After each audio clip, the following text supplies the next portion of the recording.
The sea had turned against them. Weeks into the voyage, the wooden ship drifted beneath a relentless tropical sun. Barrels of fresh water had begun to spoil. Salt seeped into every meal, every wound, every breath. Sickness spread through the crew as dehydration and disease claimed lives one by one. For sailors crossing the Indian Ocean centuries ago, the greatest danger was often not the storm. It was thirst. Then someone spotted the shoreline. Towering above the beach stood a line of palm trees, each crowned with heavy green fruit. Within every young coconut was something extraordinary, a naturally sealed reservoir of sterile, mineral-rich liquid, protected by one of nature's toughest shells. Before modern bottling, before purified drinking water, before laboratories could engineer electrolyte drinks, this was one of the safest sources of hydration in the tropics. Again and again throughout history, coconut water appeared in moments when survival hung by a thread. It refreshed traders crossing monsoon seas. It sustained island communities separated by thousands of miles of open ocean.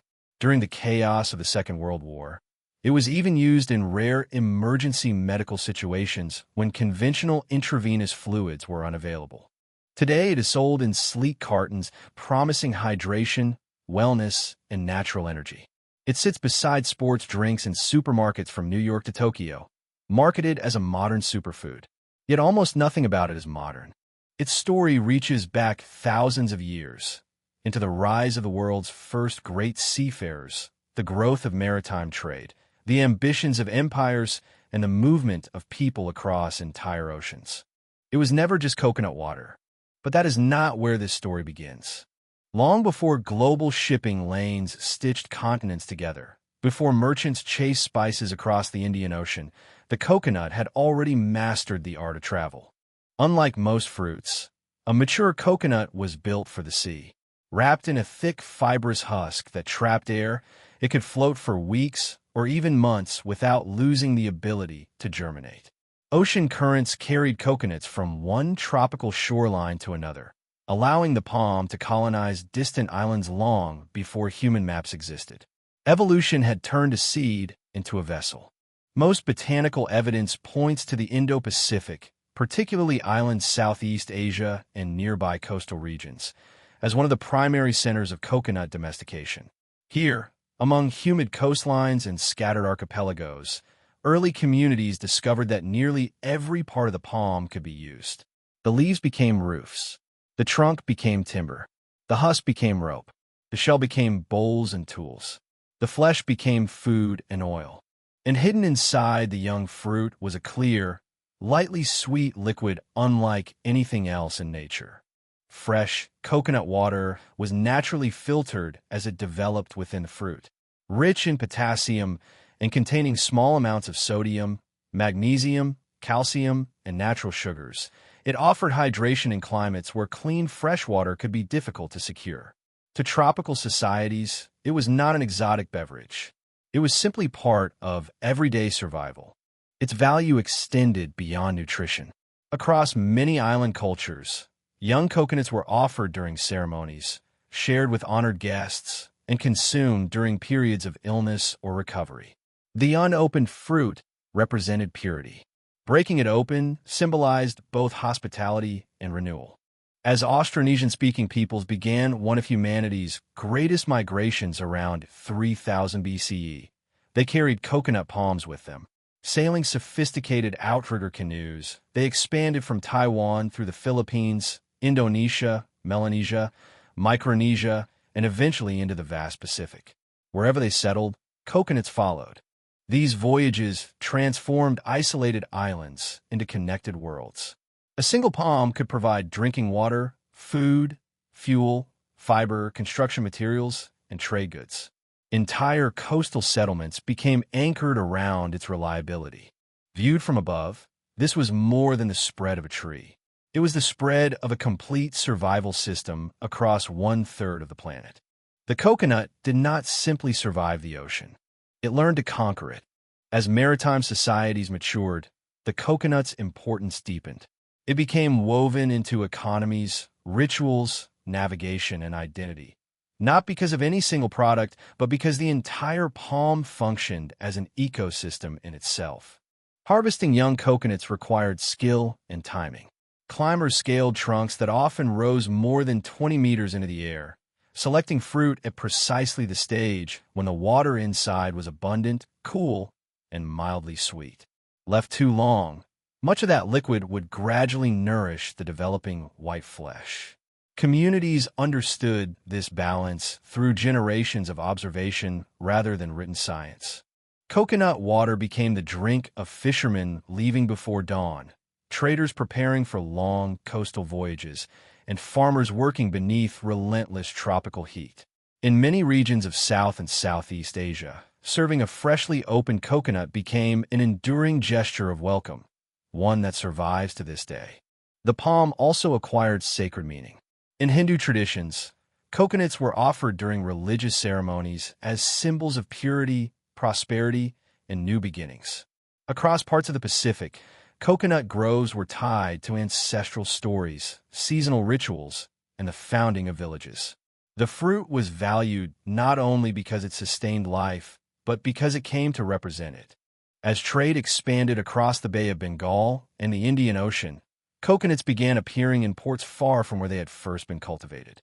Arab merchants carried them westward along commercial routes linking East Africa, the Arabian Peninsula, India, and Southeast Asia. Indian traders introduced improved cultivation techniques to new coastal regions. Chinese record from the early medieval period described coconut palms as remarkable tropical trees whose usefulness seemed almost limitless. What made the coconut exceptional was its portability. Unlike many fruits that spoiled quickly, whole coconuts could survive long sea voyages.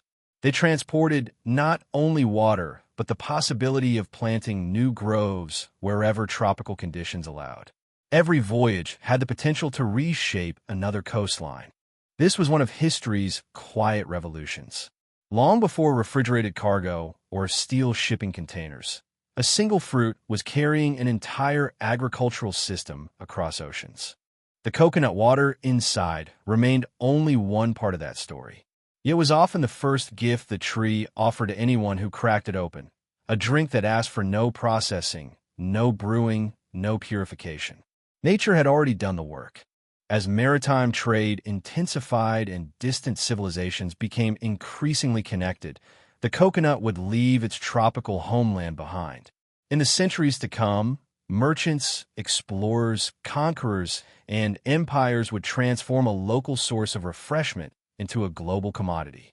And with that transformation, the history of coconut water would become inseparable from the history of the world itself. The coconut's greatest advantage was never its taste. It was its ability to travel. By the first millennium BCE, the Indian Ocean had become one of the busiest commercial networks on Earth. Long before European caravels ventured into Asian waters, merchants from East Africa, Arabia, India, Sri Lanka, Southeast Asia, and southern China had mastered the rhythm of the monsoon winds. Every year, predictable seasonal currents carried ships west and east across thousands of kilometers of open sea.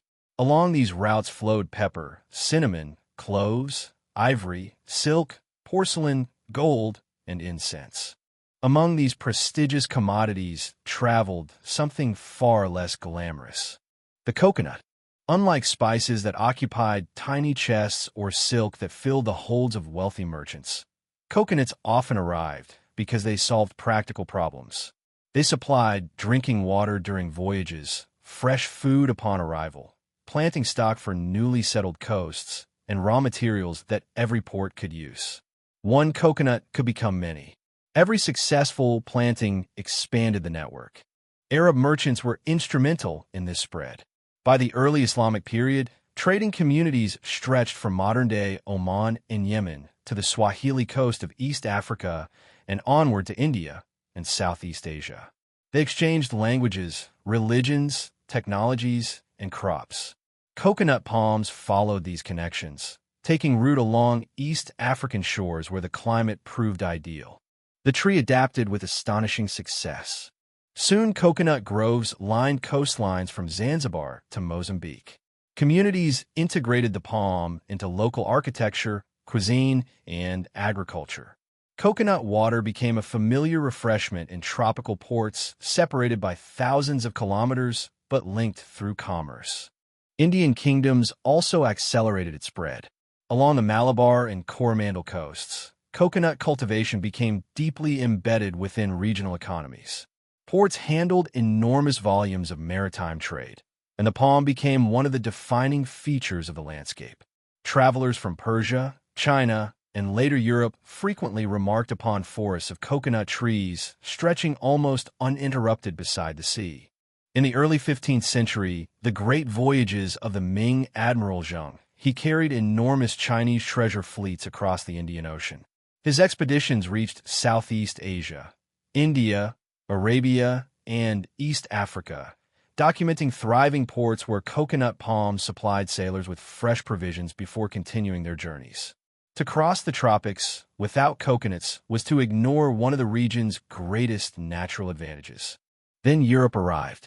When Portuguese navigators rounded the Cape of Good Hope at the end of the 15th century, they entered a commercial world that had existed for centuries. Their objective was not exploration alone. It was control. Beginning with Vasco da Gama's arrival in India in 1498, Portugal established fortified trading posts from East Africa to Malacca. Their empire depended on ships capable of remaining at sea for months.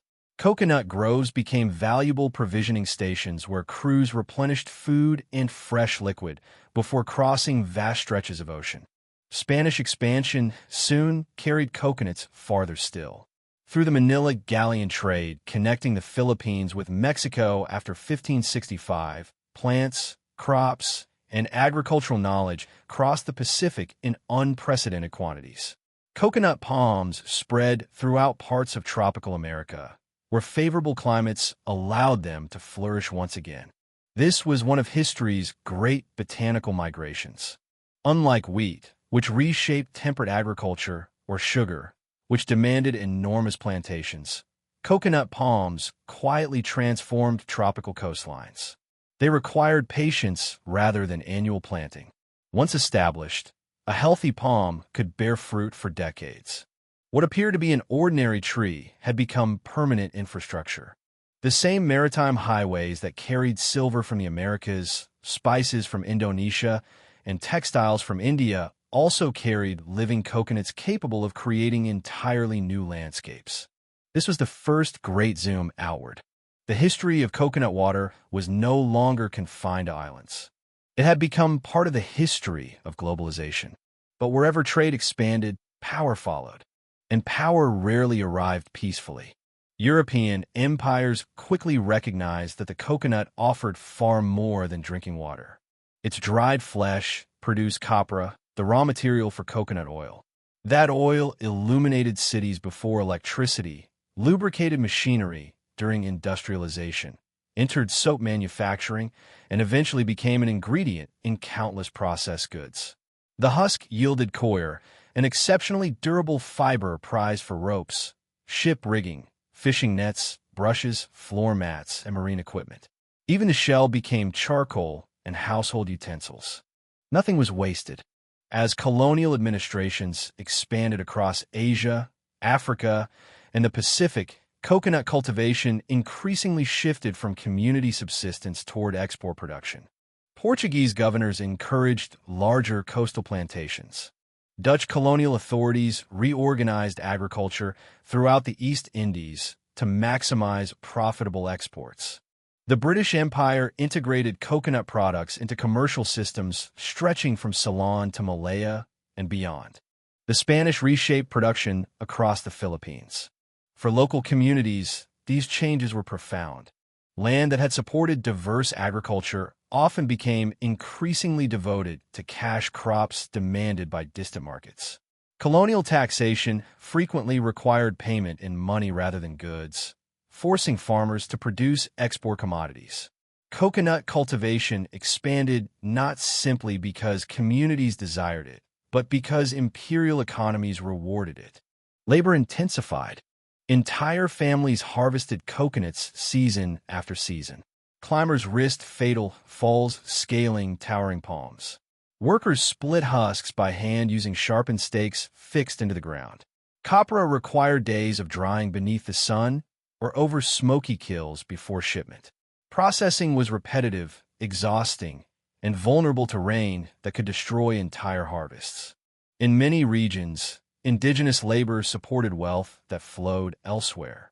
The profits rarely remained where the palms grew. European manufacturers transformed imported coconut oil into soap sold across industrial cities. Shipping companies earned fortunes transporting colonial cargoes. Financial institutions financed plantations while governments collected taxes from expanding exports. The coconut itself remained rooted in tropical soil. Its wealth did not. This pattern echoed throughout colonial history. Resources extracted from the global south increasingly fueled industrial growth in Europe and North America. Coconut products joined rubber, tea, coffee, sugar, and palm oil within a vast network of imperial commerce that reshaped economies across continents. Some plantations relied upon indentured labor systems that emerged after the abolition of slavery. Others exploited debt, unequal contracts, or colonial legal systems that left workers with few alternatives. Conditions varied from colony to colony, but the underlying structure remained familiar. Tropical labor supplied, global consumption. Meanwhile, coconut water itself remained surprisingly local. The liquid spoiled rapidly once removed from the fruit. Without refrigeration or modern preservation, it could not become a major export. While oils, fibers, and dried copra circled the globe, coconut water largely stayed where coconuts grew. Its global fame would have to wait. Ironically, the very product that would one day dominate supermarket shelves was, for centuries, the least commercially important part of the coconut. Yet history was preparing another transformation. Industrial science would soon discover new ways to preserve what nature had sealed inside. And that would change everything. The 19th century accelerated demand for vegetable oils unlike anything before it. Expanding factories required lubricants. Urban populations demanded affordable soap. New food industries experimented with processed fats. Coconut plantations expanded to meet these markets, particularly in the Philippines, Ceylon, Indonesia, and the Pacific Islands. Steamships shortened travel times. Railways connected plantations to ports. Mechanized presses extracted oil more efficiently than ever before. Global commerce entered the industrial age. Then came war. During the Second World War, the Pacific became one of history's largest battlefields. Thousands of islands suddenly held strategic importance. Supply lines stretched across immense distances, and medical personnel often worked with desperate shortages. Within this extraordinary context emerged one of coconut water's most remarkable and frequently misunderstood historical episodes. On rare occasions, military doctors reportedly used fresh coconut water as an emergency intravenous fluid when sterile medical solutions were unavailable. Because the liquid inside an unopened young coconut is naturally sterile and contains electrolytes, it could serve as a temporary substitute under exceptional circumstances if administered immediately after opening and under controlled conditions. It was never standard practice. It was never superior to proper medical fluids. And it was never intended as a routine treatment. But in isolated emergencies, it saved lives. The story spread because it illustrated something extraordinary.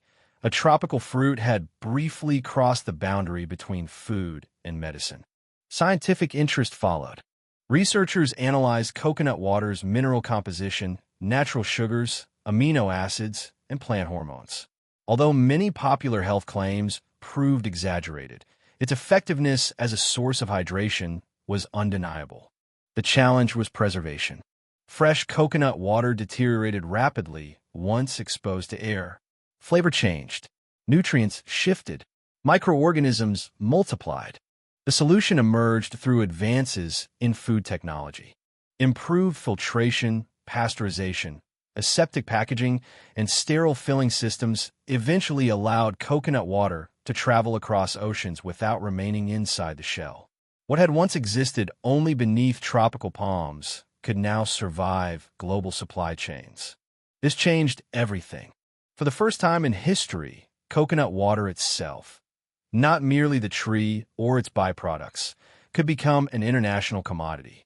Around the middle of this transformation, it is worth pausing to appreciate how remarkable that journey has been. If you're enjoying uncovering the hidden history behind everyday foods and drinks, consider subscribing.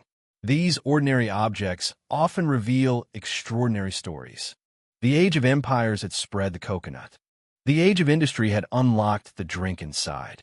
The final chapter of its transformation was about to begin, not in plantations or ports, but in laboratories, marketing departments, celebrity endorsements, and supermarket aisles across the modern world. By the late 20th century, coconut water was on the verge of becoming something it had never been before. A global brand. For thousands of years, people drank coconut water because they lived where coconut palms grew. Fresh was the only option. The moment a young coconut was opened, the clock began ticking. Within hours, its delicate flavor started to change. Within days, it became unsuitable for long-distance trade. Technology erased that limitation. Advances in ultra-high temperature processing, aseptic packaging, and oxygen-controlled bottling during the 1980s and 1990s made it possible to preserve coconut water while maintaining much of its natural taste and nutritional profile. Suddenly, a beverage that had always belonged to tropical coastlines could sit unopened on supermarket shelves thousands of kilometers away. The timing was perfect. Across North America and Europe, consumers were beginning to question artificially flavored soft drinks. Sales of bottled water were climbing. Sports drinks dominated the fitness industry, but many shoppers were looking for products marketed as more natural. Coconut water entered this cultural moment with a compelling story already written by history. It was not invented in a laboratory. It came directly from a fruit. That message proved enormously powerful. Brazil became one of the first countries to industrialize coconut water on a massive scale. Along its northeastern coast, fresh coconut vendors had long been part of daily life. As processing technology improved, Brazilian companies transformed a familiar local refreshment into a packaged beverage that could reach national and international markets. At the same time, the Philippines, the world's largest exporter of coconut products for much of the 20th century, expanded production to include bottled coconut water. Indonesia, India, Sri Lanka, Thailand, and Vietnam soon joined the growing industry, creating a global supply chain that stretched across nearly every tropical region capable of supporting coconut palms. Then came the marketing revolution. In the early 2000s, a new generation of beverage companies positioned coconut water not simply as a drink, but as a lifestyle. Advertisements emphasized hydration, electrolytes, simplicity, and tropical purity. Professional athletes appeared beside palm trees. Celebrities carried cartons through airports. Health influencers praised it as nature's sports drink. The image spread faster than the science. Coconut water is genuinely rich in potassium and contains useful electrolytes, making it an effective source of hydration for many people. But many of the extraordinary health claims that followed, from dramatic detoxification to miraculous weight loss or disease prevention, were either exaggerated or unsupported by strong clinical evidence. The product itself had changed very little. The story surrounding it had changed dramatically. Companies competed to secure reliable supplies from millions of smallholder farmers. Processing facilities expanded near coconut-growing regions to reduce spoilage. Refrigerated transport, container shipping, and global logistics allowed beverages harvested in the Philippines or Brazil to appear on shelves in London, Dubai, Toronto, and Sydney within weeks. By the 2010s, the global coconut water market was worth billions of dollars and continued to grow. What had once been consumed almost exclusively beneath the shade of tropical palms had become a premium product in urban supermarkets around the world. Yet this success carried hidden pressures. Global demand encouraged greater specialization. Farmers increasingly depended upon fluctuating international prices. Many coconut plantations were aging, with trees planted decades earlier producing lower yields. Younger generations often left rural communities for urban employment, creating labor shortages in regions that had cultivated coconuts for centuries. Climate change introduced new uncertainty. Rising temperatures, stronger tropical storms, prolonged droughts, and changing rainfall patterns threatened coconut-producing regions from Southeast Asia to the Caribbean. A single typhoon could destroy plantations that required years to recover.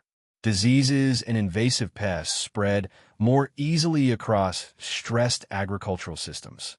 The coconut palm, celebrated for its resilience, was no longer immune to global instability. This is the second great zoom outward. The future of coconut water is not decided in advertising agencies or supermarket chains. It is decided in orchards, coastal villages, and farming communities where millions of families continue to care for trees that may not reach full productivity for years. Unlike many industrial crops, coconuts are still largely grown by smallholders rather than vast mechanized estates. Their livelihoods depend upon weather, international trade, transportation costs, and consumer demand that can change almost overnight. Every carton purchased in a city thousands of kilometers away begins with someone climbing a palm beneath a tropical sky. That connection is easy to overlook, but it has always existed. Today, coconut researchers are developing improved varieties that resist disease, produce higher yields, and adapt more effectively to changing climates.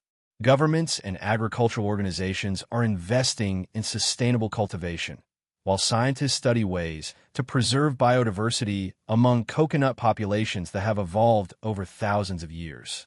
Because preserving the future of coconut water ultimately means preserving the tree itself. And preserving the tree means protecting the people who have lived alongside it for generations. The story began with survival. It continues with sustainability. The remarkable thing about coconut water is not that it became fashionable. It is that it endured.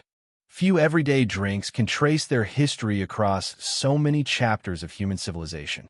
It floated across oceans before written history recorded its journey. It sustained the world's earliest great navigators. It traveled through the ports of Arab merchants, Indian kingdoms, Chinese fleets, and European empires.